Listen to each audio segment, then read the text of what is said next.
வணக்கம்.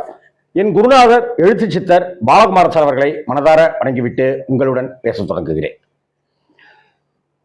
மதுரைக்கு பக்கத்தில் இருக்கிற மடப்புறம் திருப்புவனம் போலீஸ் ஸ்டேஷனுக்கு உட்பட்ட அந்த மடப்புறம் திருக்கோவிலில் நடந்திருக்கிற அந்த காவாலி கொலை அஜித்குமாருடைய அந்த வழக்கு தான் இன்னைக்கு பெரிய பரபரப்பை, ஒரு மன பதப்பதைப்பை ஏற்படுத்திக்கிட்டே இருக்கு.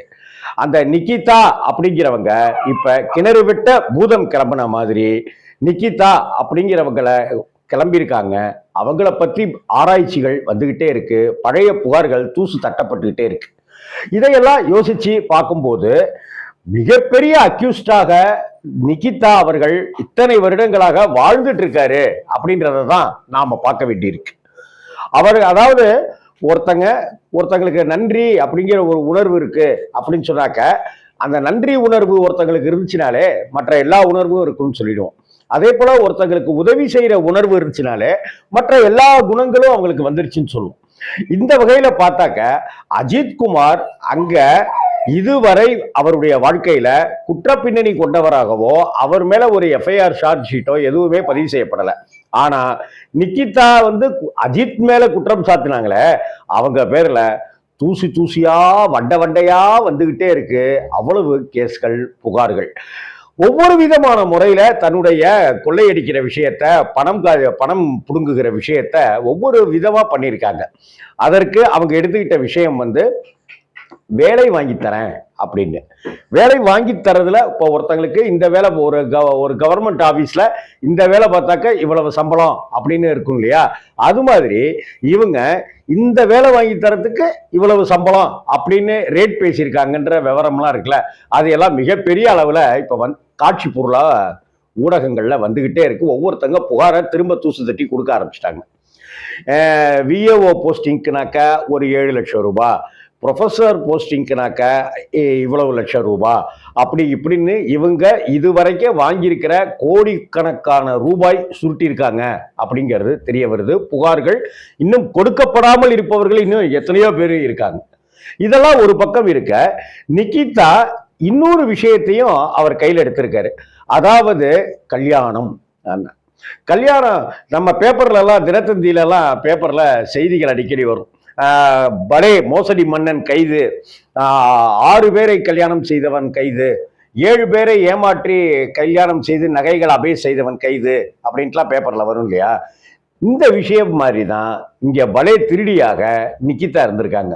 கல்யாணம் ஆகி ஒரே ஒரு நாள் மட்டும் இருந்துட்டு முதலிரவுன்னு சொல்லப்படுகிற அந்த சாந்தி முகூர்த்தம்னு சொல்லப்படுற அன்னைக்கு ஆள் காணாம போய் மிகப்பெரிய கலைபரமான கதையெல்லாம் இப்ப சொல்லப்பட்டுட்டு வருது.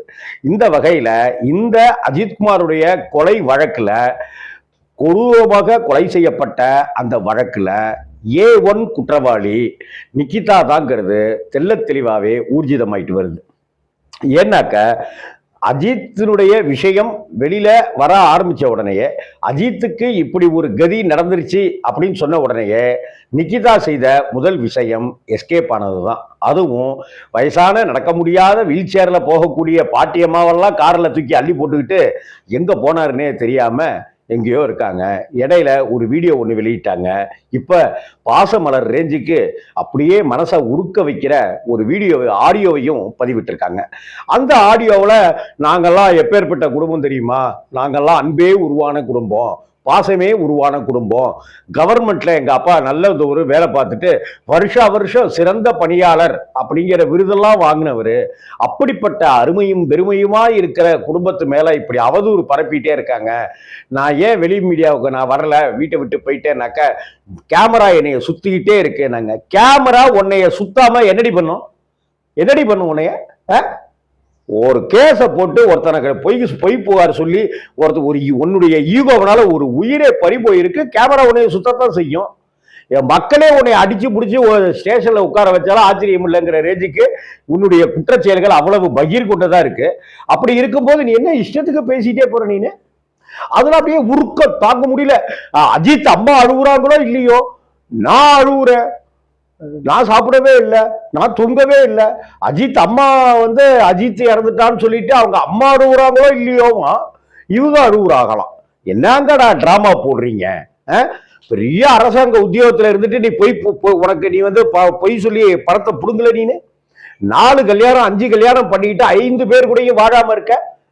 இது என்னுடைய பர்சனல் தாங்க. உன்னுடைய பர்சனலை வச்சுதான் உன்னுடைய கேரக்டரே அங்கீகரிக்கும். இங்க உன்னுடைய பர்சனலை வச்சுதான், நீ நடந்துக்கிற முறையை வச்சுதான் இங்க மக்கள் அங்கீகாரம் செய்வார்கள். மக்கள் அந்த கண்ணடியை வச்சுதான் உன்னை பார்ப்பாங்க. 5 கல்யாணம் பண்ணிட்டு 5 புருஷன் கூடயும் வாழாம நீ அத அதிகாரிகளோட தொடர்பு இருக்கு, அவங்க கூட தொடர்பு இருக்கு, இவங்க கூட தொடர்பு இருக்கு, அண்ணாமலை ஜி, மோடி ஜி, அமித்ஷா ஜின்னு நீ போட்ட முகநூல் பதிவுகள் எல்லாத்தையும் நீங்க எடுத்து பிச்சு பிச்சு விளாசிட்டு இருக்கு மக்கள். தமிழ்நாடே மக்கள் விளாசிட்டு இருக்காங்க. நீ என்னடானாக்க ஒரு சோக கீதம் பாடுற பேர் வழின்னு ஏதோ ஒரு உருக்கமான நீ என்ன செய்யணும்? இவ்வளவு நேர்மையான அரசு பணியாளருடைய பொண்ணா இருந்தாக்க, இவ்வளவு நேர்மையான அரசு பணியாளருடைய மகளா இருந்தாக்க, ஏன் நீயே ஒரு அரசு பணியாளர், நிகிதாவே ஒரு அரசு பணியில் இருப்பவர். இப்ப அந்த அரசு பணிக்கே இப்ப உழவருது.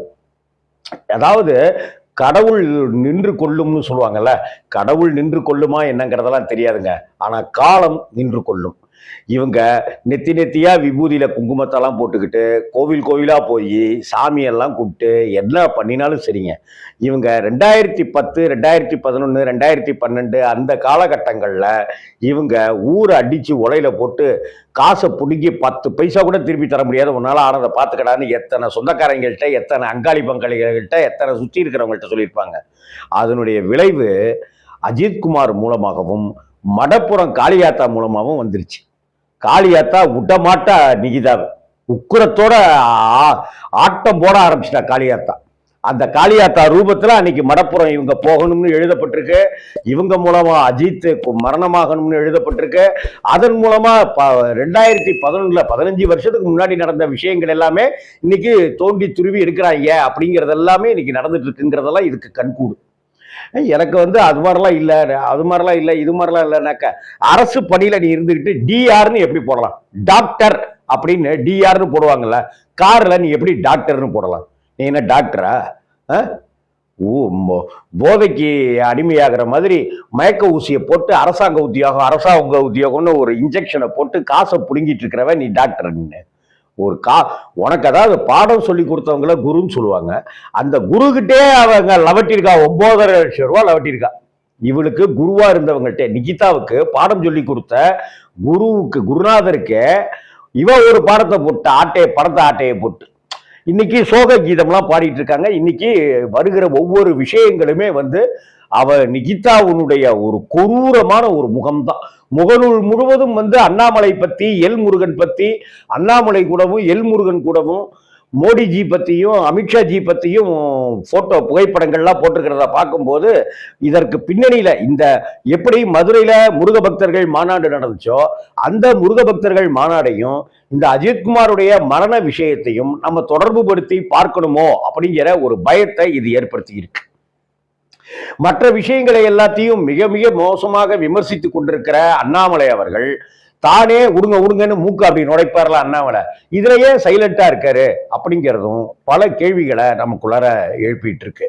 இதெல்லாத்தையும் யோசிச்சு பார்க்கும்போது நிகிதா தமிழகத்தினுடைய மிகப்பெரிய ஒரு அக்யூஸ்டாக, மிகப்பெரிய குரூரமான குணங்கள் கொண்ட பணத்தாசை பிடித்த பணப்பேயாக உழவி வந்திருக்கிறாருங்கிறது ஒரு நாய்க்குட்டியை வச்சுக்கிட்டு நகைகளோட இருக்கிறத போட்டிருக்கும் போதே அந்த புகைப்படங்கள் மாதிரியான விஷயங்கள் எல்லாமே விளக்கமா தந்துக்கிட்டு தான் இருக்கு.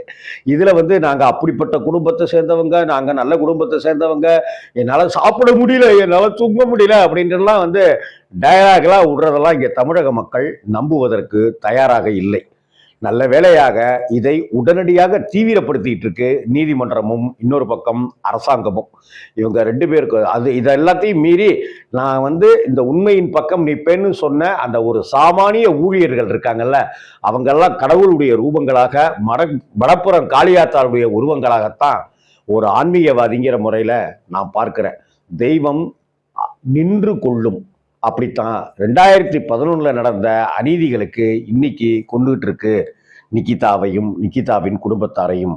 நிகிதா உண்மையான நிரபராதி அப்படின்னாக்க எந்த ஒரு IAS IPS அதிகாரிகள்ட்ட இருந்தும் போன் வரல அப்படின்னாக்க இந்நேரம் கோர்ட்ல ஆஜராயிருக்கணும். தானாகவே முன் வந்து அஜித்குமாருடைய கொலைக்கு ஏதோ ஒரு வகையில நான் காரணமாட்டேன், என்னைய கைது பண்ணுங்க.